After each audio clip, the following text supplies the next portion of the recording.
Assalamualaikum warahmatullahi wabarakatuh. Saya Dwika Windaning Rian Saputri dengan NIM 102200016.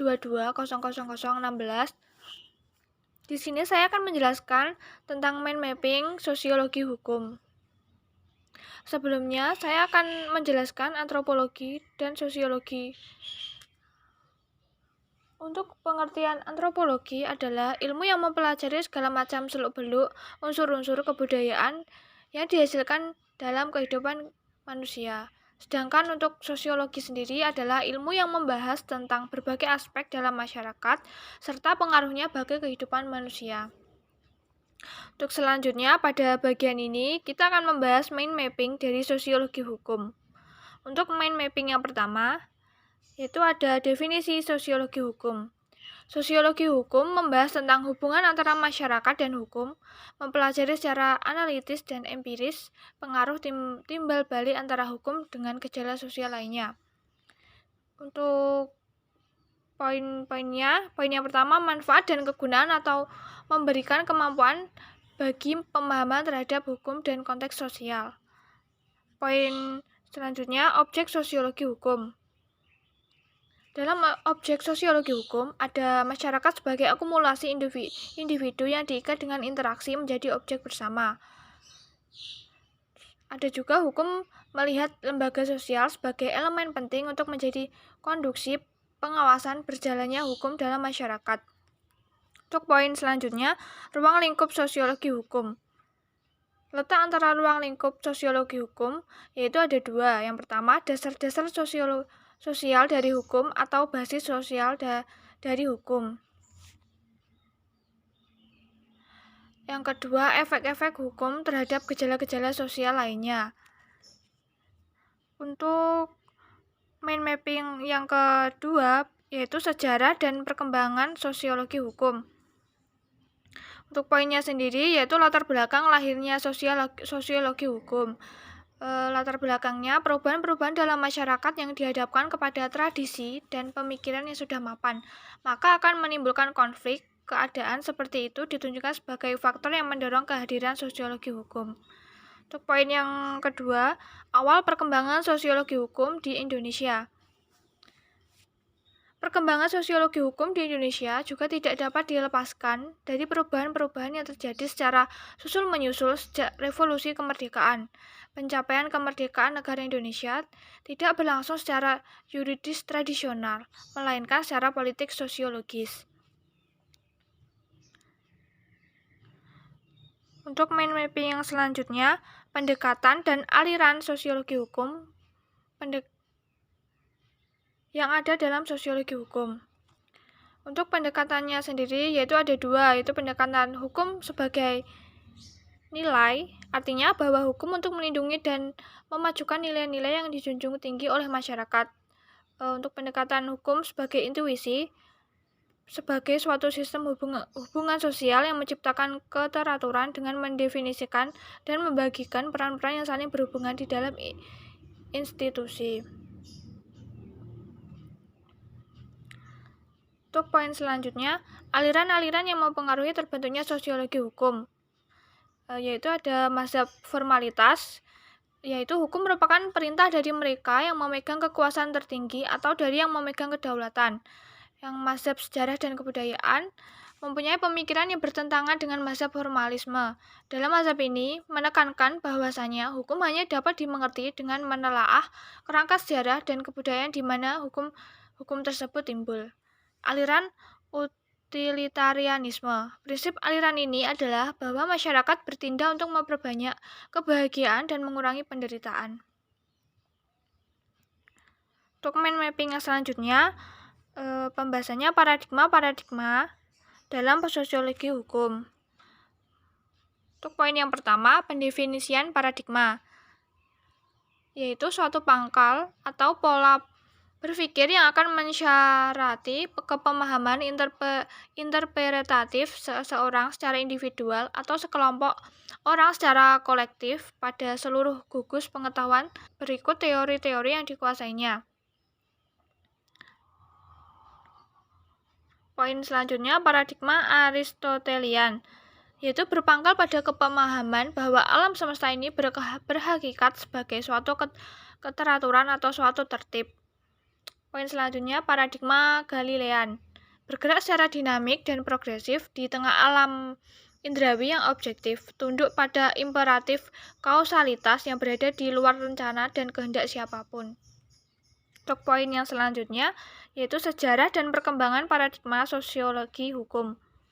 Tradisi pengungkapan ilmu ini telah ada sejak adanya manusia, namun secara sistematis baru dimulai sejak abad ke-17 ketika Descartes dan para pengikutnya mengembangkan positivisme yang sangat berpengaruh terhadap perkembangan ilmu pengetahuan. Untuk poin selanjutnya, alam pemikiran Eropa Barat. Beberapa langkah dari adanya kesepakatan warga masyarakat dan pelaksanaan organisasi melalui kekuasaan negara. Itu yang alam pemikiran Eropa Barat.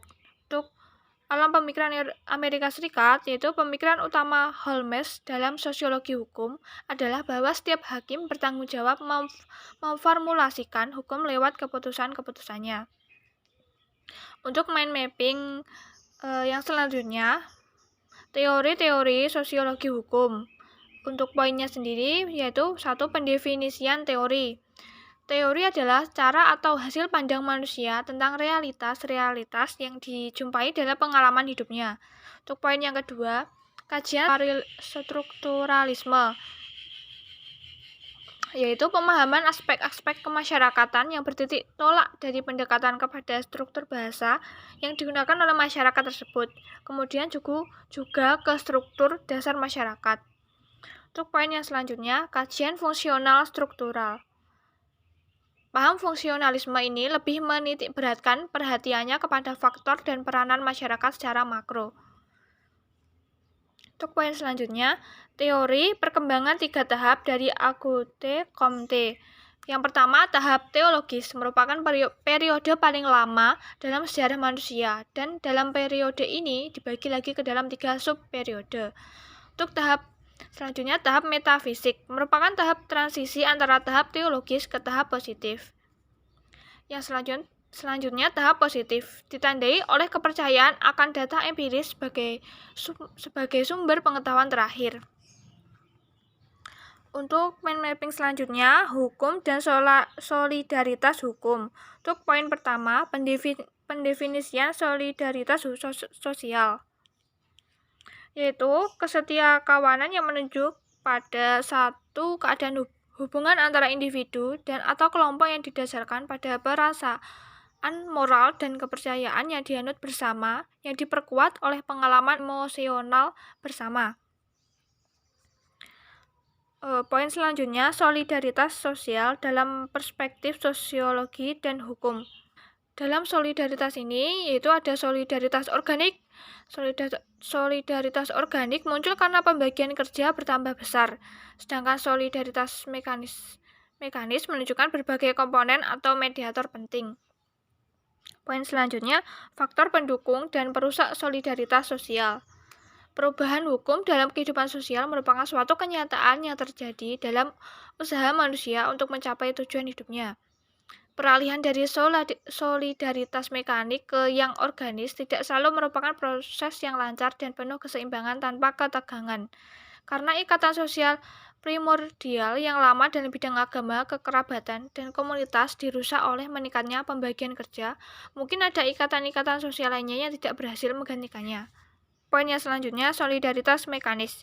Contohnya yaitu adanya kesadaran kolektif yang didasarkan pada sifat ketergantungan individu yang memiliki kepercayaan pada pola normatif yang sama. Poin selanjutnya, solidaritas organis. Contohnya, dalam perusahaan dagang. Untuk poin selanjutnya, peranan hukum sebagai perekat solidaritas. Posisi hukum menjadi multidimensi dalam kehidupan manusia. Oleh karena itu, dalam perubahan hukum juga menyangkut secara langsung terhadap keperluan ketertiban sosial yang meliputi nilai dan norma sosial, sistem kemasyarakatan, dan sistem kelembagaan sehingga meskipun ada pergeseran tetapi peranata hukum diharapkan tetap terjaga. Untuk mind mapping selanjutnya yaitu hukum dan perubahan sosial. Poin pertama, definisi dan konsep perubahan sosial. Perubahan sosial diberi arti sebagai development atau perkembangan yang merupakan perubahan tertuju pada kemajuan keadaan dan hidup anggota masyarakat, sehingga akan dinikmati pula oleh individu. Untuk poin selanjutnya, realitas perubahan sosiologi di Indonesia. Perubahan sosial di Indonesia dimulai dengan reformasi yang membawa perubahan terhadap tatanan kehidupan. Untuk poin selanjutnya, hukum dan perannya dalam perubahan sosial dalam masyarakat Indonesia. Di dalam proses perubahan hukum, terutama yang tertulis, pada umumnya dikenal adanya 3 badan yang dapat mengubah hukum, yaitu badan-badan pembentuk hukum, badan penegak hukum, dan badan-badan pelaksanaan hukum. Untuk poin selanjutnya, peranan dalam perubahan sosial dalam masyarakat. Hukum mempunyai pengaruh langsung dan pengaruh tidak langsung di dalam mendorong terjadinya perubahan sosial. Hukum merupakan suatu sarana yang ditujukan untuk mengubah perilakuan warga masyarakat sesuai tujuan yang telah ditetapkan sebelumnya. Untuk poin selanjutnya, fungsi hukum sebagai siklus perubahan sosial. Pada prinsipnya, kaidah-kaidah hukum sebagai alat untuk mengubah masyarakat mempunyai peranan penting terutama dalam perubahan yang dikehendaki atau direncanakan dan masyarakat yang berperan sebagai pelopor. Di dalam masyarakat yang kompleks di mana birokrasi memegang peranan penting dalam tindakan sosial, mau tak mau harus mempunyai dasar hukum untuk sahnya. Dalam hal ini, maka hukum dapat menjadi alat ampuh untuk mengadakan perubahan sosial walaupun secara tidak langsung. Berikut penjelasan dari mind mapping tentang sosiologi hukum. Sekian dari saya, apabila ada kurang lebihnya saya mohon maaf. Wassalamualaikum warahmatullahi wabarakatuh.